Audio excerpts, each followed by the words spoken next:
datangnya AI dan automation ini udah kayak apa ya, game changing banget bro.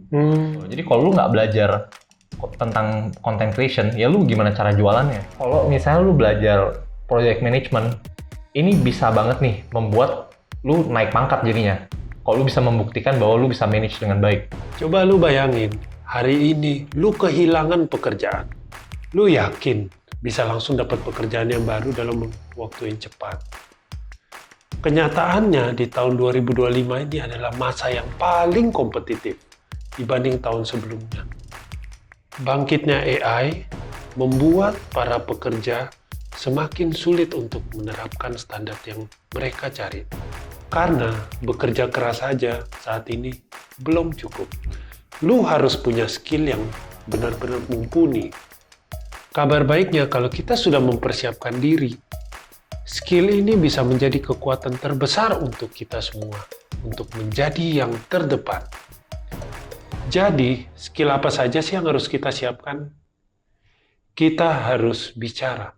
Halo, selamat malam. Kembali lagi bersama kita. Saya Tony dan Ian. Ya, selamat malam. Ya, sekarang kita akan membicarakan topik yang sedang hot-hotnya ya bro ya. Benar. Untuk khususnya buat tahun ini. Benar di tahun ini. Ya, jadi kita mulai aja. Nah, Bro Ian, menurut lu skill penting apa sih yang kita harus kembangkan untuk pekerjaan-pekerjaan di tahun ini? Nah, oke. Jadi kemarin pas lu ngubungin gua nih untuk mengenai topik hari ini ya, Iya. itu gua sebenarnya ya excited banget nih soal topik ini. Soalnya memang kan tiap tahun kita harus lebih bagus dari tahun sebelumnya ya. Iya, betul. Nah, jadi makanya kita harus belajar skill baru juga. Cuman kan ada banyak banget nih harus lu pelajari. Jadi kita fokus di yang penting-pentingnya aja nih. Jadi di sini setelah gue research, gue udah bikin 5 aja nih skill yang paling penting yang harus kalian punya di tahun 2025. Wah, menarik banget nih bro. Kira-kira apa aja nih yang skill pertama dulu deh? Oke deh, yang pertama gue yakin lu pada udah expect nih, yaitu AI dan automation. Wah, itu gue sering banget denger. Nah, lu bisa bicarain lebih lanjut tak? Secara lebih detail gitu.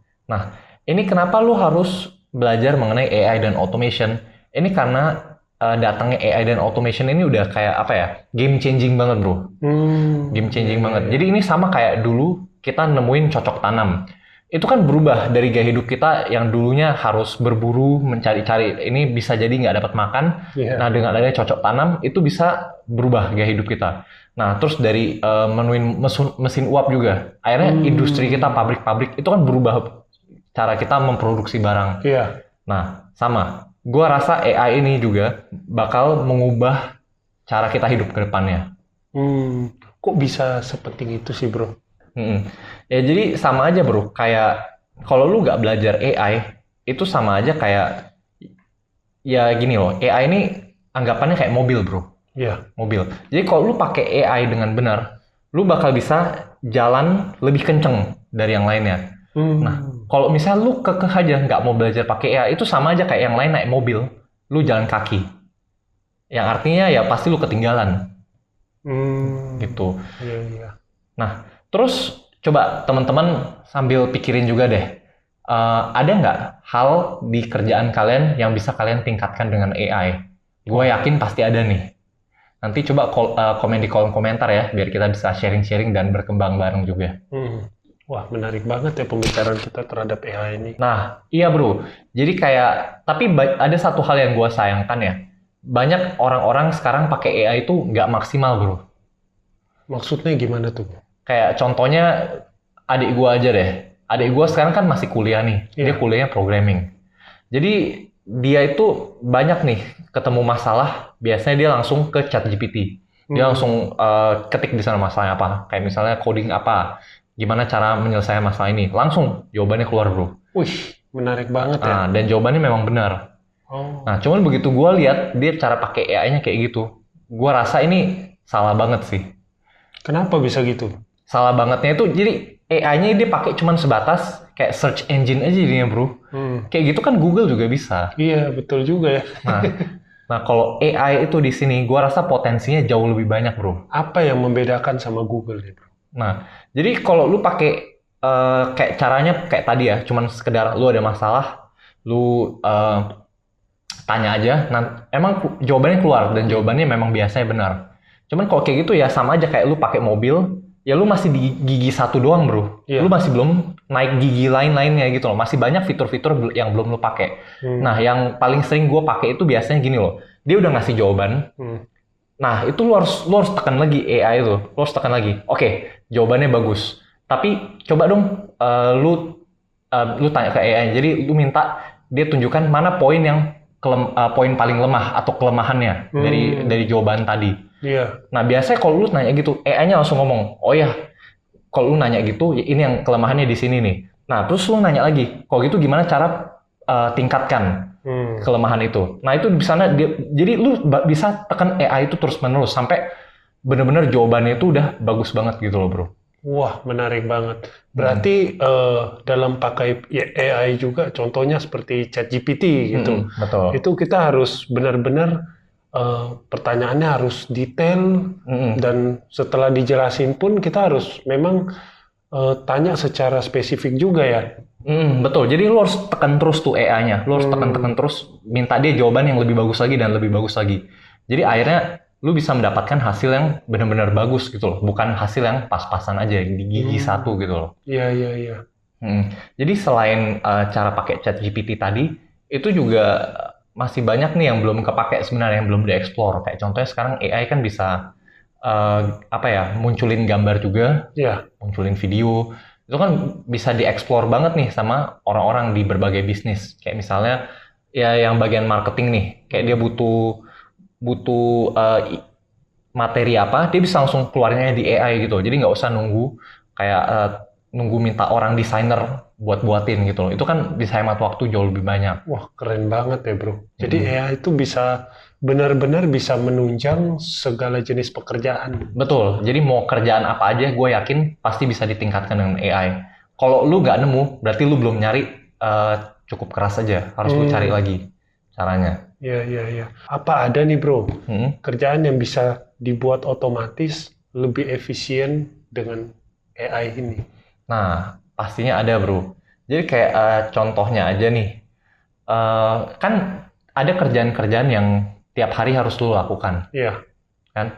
Nah, biasanya sih, jadi biasa sekarang ini ya kita gaji orang jadinya untuk melakukan itu, misalnya sekretaris. Jadi tiap hari dia harus hubungin supplier ABCDE untuk menanyakan kondisi, misalnya progresnya sampai mana, atau misalnya minta pesan barang dan sebagainya. Iya. Itu kan kita harus gaji satu orang. Betul. Nah, bagaimana kalau misalnya kita bisa program satu AI yang kerjanya ya sama aja kayak sekretaris itu. Jadi kalau misalnya dia cek di sistem stok barang ini udah sedikit, dia langsung hubungin supplier ini, minta pesan barangnya lagi. Seperti itu. Jadi ini bisa menghemat banget, bisa bikin jauh lebih efisien. Nah, lu bisa praktekin juga di mana-mana lah. Kalau lu sebagai pemilik bisnis, ya lu bisa cari-cari nih, mana yang bisa lu otomatisasi. Kalau lu jadi karyawan, ya lu juga bisa praktekkan ini dong buat mempermudah kerjaan lu. Jadi lu bisa ngurangin beban kerjaan lu sendiri gitu loh. Iya, iya, iya. Berarti AI itu kita sebenarnya bisa fungsikan sebagai alat juga ya. Nah, ini bagus banget nih bro. Jadi ujung-ujungnya banyak orang yang sering ngomong, wah takut pekerjaan diambil AI, kayak macem-macem. Nah itu gua rasa ya nggak bakal begitu juga sih bro. Karena ujung-ujungnya AI itu cuman alat. AI itu cuman alat. Jadi kalau misalnya lu nggak belajar AI dan lu ketinggalan zaman, terus lu digantikan. Nah itu memang seleksi alam aja bro.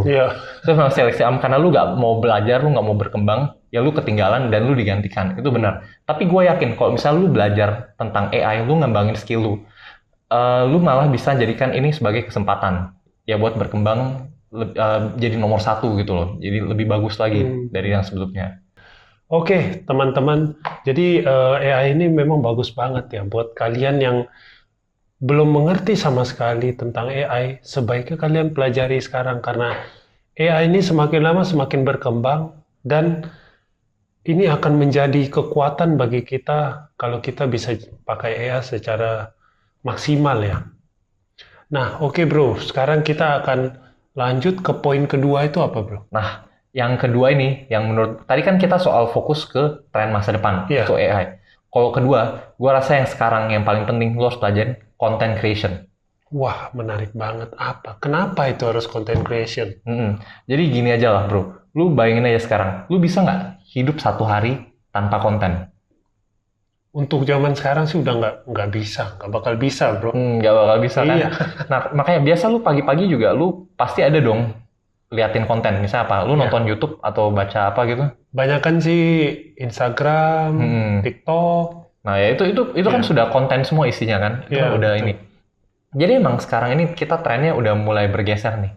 Hidup udah serba digital. Kan? Nah jadi untuk satu-satunya cara kita bisa jualan digital ya konten. Gitu loh. Jadi kalau lu nggak belajar tentang content creation, ya lu gimana cara jualannya zaman sekarang? Iya. Betul banget sih, itu penting banget sih konten. Ngomong-ngomong soal konten nih bro, ada nggak sih, lu kan biasa scroll-scroll juga di Instagram, di TikTok, atau YouTube, ada nggak iklan yang betul-betul lu ingat nih, membekas di pikiran lu? Nah ini emang ada sih satu bro. Jadi gue sampai hari ini nggak bisa lupa nih. Bukan karena iklannya bagus sih, tapi karena emang orangnya nyebelin aja gitu bro. Nah gimana tuh? Jadi biasa kan kalau lu mau nonton YouTube ya, lu klik videonya, nah keluar dulu iklannya kan. Nah tiba-tiba begitu gua klik videonya langsung nongol nih orang lagi berdiri di atas Ferrari, terus belakang ada mansion gede banget, terus ada kolam renang, ya terus dia jualan kurs gitu loh. Ya gue sih nggak percaya ya, cuman entah kenapa dia ada di setiap video gue gitu loh. Gue jadi penasaran juga sih ini orang ngajarin apa gitu. Nah, cuman memang ya itulah, kalau lu bisa bikin konten yang membekas seperti itu, gue yakin orang-orang jadi penasaran juga nih. Gue aja sampai penasaran nih orang sebenarnya ngapain gitu. Terus ujung-ujungnya dia jual apa? Iya, dia jualan cara jadi kaya sih. Makanya dia emang sengaja pamer-pamer gitu. Iya. Benar juga bro. Itu kan dia menarik perhatian. Jadi memang attention itu memang harganya mahal ya. Zaman sekarang attention itu sudah ada harganya bro. Harganya memang mahal sekarang. Nah, tapi ini juga dari tadi kan kita ngomongin soal video-video nih. Sebenarnya konten, lu jangan terbatas nih pikirannya. Jadi konten itu cuma belajar cara buat video aja. Sebenarnya untuk konten itu luas banget. Kayak misal lu baca-baca berita sekarang online itu semua udah masuk konten juga kategorinya. Iya. Betul. Ya kayak lu ngepost di Instagram, tulisan-tulisannya itu semua juga kan ada yang konten di TikTok, di Facebook. Bahkan sampai lu email marketing itu semua juga masuk konten gitu loh. Jadi lu harus pelajari baik-baik gimana cara buat konten yang menarik, yang menjual. Jadi dengan adanya sebenarnya ada konten creator ini jadi buka banyak lapangan kerja juga ya bro ya? Benar, banyak banget buka lapangan kerja. Jadi bukan cuman ya tadi lah. Kalau misalnya buat video aja lah, buat video ini kan berguna buat yang misalnya lu mau jadi artisnya yang ngomong depan kamera. Bisa juga lu jadi videografernya. Bisa juga lu jadi sound designernya. Bisa juga lu jadi pembuat musiknya dan ya editornya dan banyak gitu loh, banyak. Jadi lu jangan fokus di satu aja, lu cari deh, lu mau kembangin diri lu di mana. Gitu. Dan gue yakin kalau misalnya lu sudah kembangin content creation ini, lu pasti melihat perkembangan yang besar nih di karir lu dari segi penghasilan dan sebagainya jauh bro. Dan tentunya kalau content creator itu kita memang harus spesifik juga ya bro ya. Ada content creator yang memang untuk jual mobil, ada yang memang untuk jual kayak tadi course, ada yang jual HP lah, macam-macam gitu ya bro ya. Benar, jadi kalian juga harus sambil research pasarnya ya. Pasarnya dan cara inilah kompetitor-kompetitor lain, cara bagaimana mereka membuat konten mereka. Menarik bro. Nah sekarang kita ke poin ketiga. Poin ketiga ini apa bro? Nah setelah tadi AI dan konten, sekarang kita harus yang paling penting menurut gua yaitu project management. Gimana tuh bro? Project management. Jadi itu kayak gini nih bro. Pernah nggak lu ngerjain tugas sendiri? Misalnya lu kerjain sendiri, lu bisa ngasilin 10.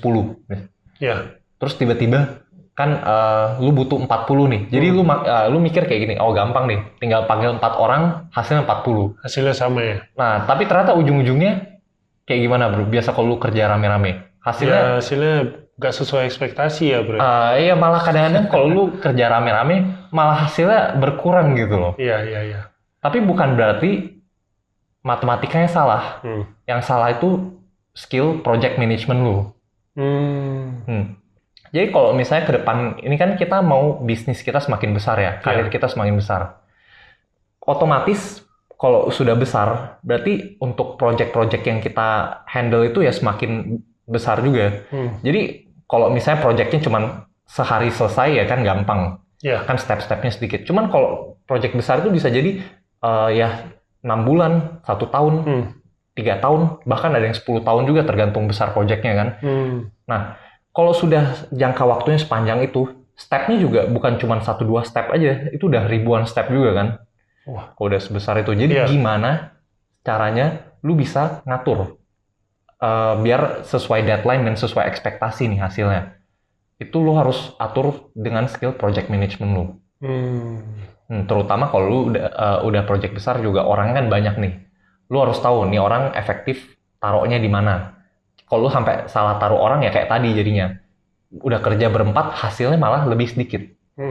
Gitu. Ya intinya kita harus punya project manager yang betul-betul kompeten dan bisa, oh aku kasih schedule segini harus on point nih, harus on point, harus segini selesai, begitu ya.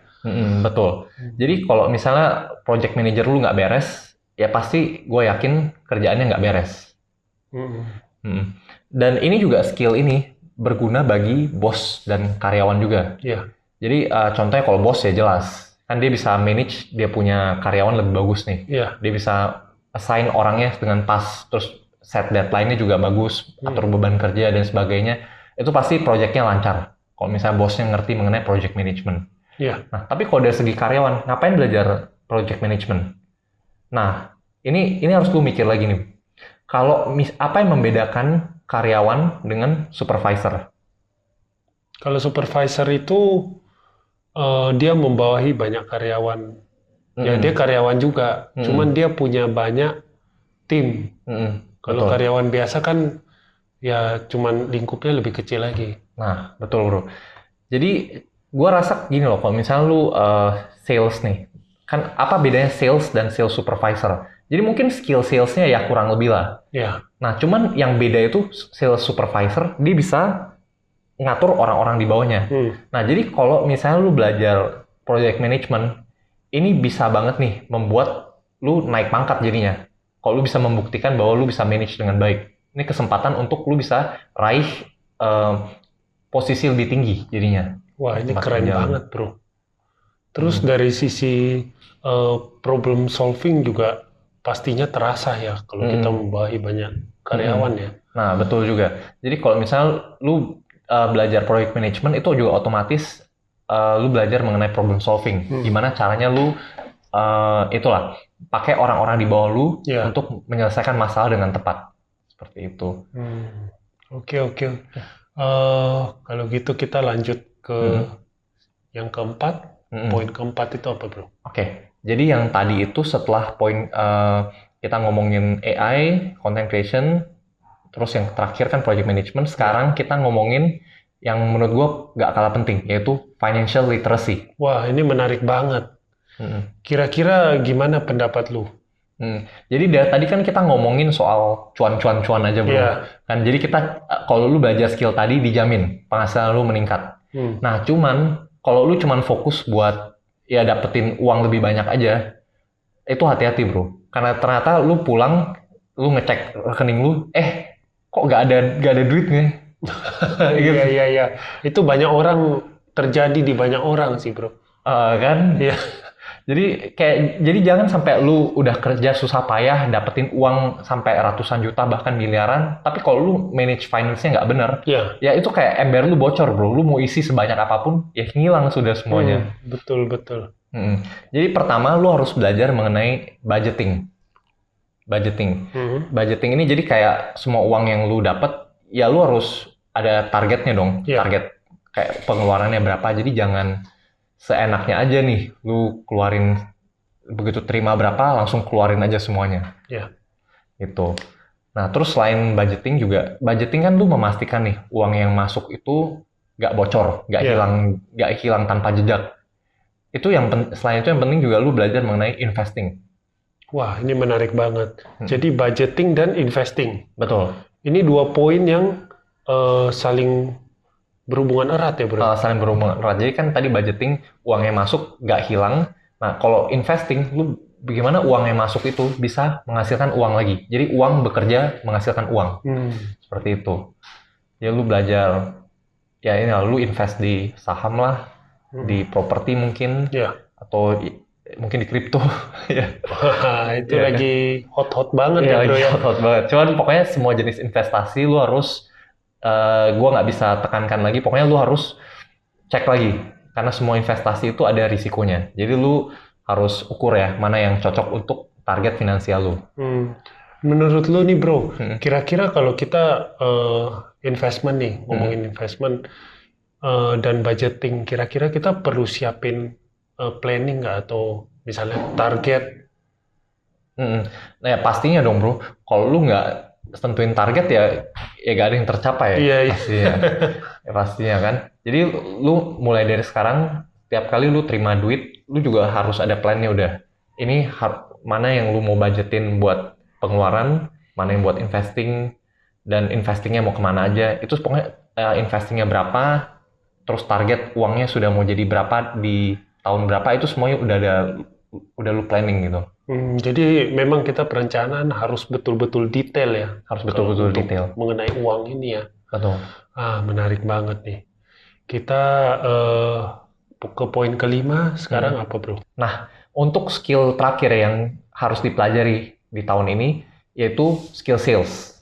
Wah, gimana tuh bro? Sales itu kan bukannya udah dari lama memang orang pelajari sales. Nah, cuman gue rasa di tahun 2025 ini makin penting lagi. Makin harus lu perkuat lagi skill sales. Soalnya gini bro, lu nyadar nggak nyadar, kita semua ini salesman. Kayak, walaupun lu itu kerjaannya bukan jualan produk nih, maksudnya ya lu kerjaannya misalnya content creator aja, mungkin lu desainer, mungkin lu yang lain lah, mungkin lu tukang potong rambut, itu sebenarnya semua orang itu sales. Iya. Jadi kenapa gitu? Gue kasih contoh aja lah, misalnya anak lu nggak mau ke sekolah, terus lu sedang bujuk anak lu untuk mau pergi ke sekolah. Sebenarnya itu lu sedang jadi sales loh. Oh iya juga sih bro. Nah iya kan, jadi lu kan itu lu sedang berusaha menjual ide bahwa pergi ke sekolah itu baik nih ke anak lu. Kan, jadi lu berusaha dia membeli ide itu. Kalau misalnya dia nggak, skill sales lu nggak cukup, ya dia nggak mau jadinya. Ya akhirnya terpaksa lu tarik dia. Ya kan lu nggak mau seperti itu kan. Kalau misalnya lu skill sales lu cukup, ya selesai masalahnya. Ya, kalau misalnya nih bro di lingkup kerja lah kita bilang. Nah kalau untuk di bagian admin atau di bagian content creator, apa perlu juga skill sales ini? Nah pastinya bro. Kalau di content creator kan jelas nih. Sebenarnya content creator itu juga kita, walaupun kontennya cuman yang lucu-lucu aja nih, atau drama-drama, itu juga kita sedang sales. Salesnya itu apalah, ketika ya kita pengen orang nonton dong, kita berusaha menjual video ini ke penonton. Oh iya, benar kan? Betul. Dari situ lu harus belajar nih mengenai psikologi sales. Kenapa orang pengen membeli barang lu? Ya lu tinggal ubah aja, jadi barang lu itu menjadi konten lu. Gitu. Wah, menarik banget nih bro. Kalau menurut lu nih, kita kan udah bahas 5 poin nih. Betul. Dari kelima poin ini, apa sih yang paling penting menurut lu? Nah, oke, kembali lagi. Jadi kan menurut gua 5 skill tadi, itu semuanya penting banget. Kalau lu udah pelajari semuanya, pasti karir hidup lu semuanya udah jadi berkembang sangat banyak. Nah, cuman kan memang waktu kita terbatas nih. Nggak realistis juga kalau misalnya kita bisa punya semuanya. Dan prioritas juga beda-beda. Nah, cuman kalau dari gua sendiri, kalau gua pasti pelajari nomor 1, AI dulu. Oh, kenapa tuh bro? Nah, jadi gini bro. Kalau misalnya lu sudah lancar nih pakai AI, itu pasti lu bisa pakai AI itu untuk mendorong yang keempat skill lainnya bro. Walaupun lu emang nggak begitu bisa nih, lu pakai AI buat dorong skill-skill yang lain. Iya, setelah dipikir-pikir iya juga ya. Nah, makanya kan kalau misalnya lu nggak bisa content creation, emang lu agak bodoh-bodoh gitu lah. Ya lu tinggal pakai AI, lu push AI itu untuk bantuin content creation lu. Misalnya lu nggak bisa sales, lu buat sales plan-nya dengan AI. Seperti itu. Oh, iya. Menarik. Jadi poin paling penting itu dari awal memang AI ya teman-teman. Jadi buat teman-teman yang sudah nonton video ini, kalau kalian ada cerita mengenai AI atau pengalaman memakai ChatGPT dan sebagainya, kalian bisa share di kita, komen, jadi kita bisa saling belajar juga untuk siapa tahu ada teknologi yang baru, kita bisa belajar sama-sama. Dan kembali lagi yang tadi gue sempet nanyain ya, coba dong kalian komen juga apa nih aspek di kerjaan kalian yang bisa ditingkatkan dengan AI. Gue yakin pasti ada nih. Iya. Oke, pembicaraan kita cukup sampai di sini, Bro Yan. Oke, Bro Tony. Ya, ingat untuk like, komen, dan subscribe. Dan sampai ketemu di episode selanjutnya. Ya, selamat malam. Malam.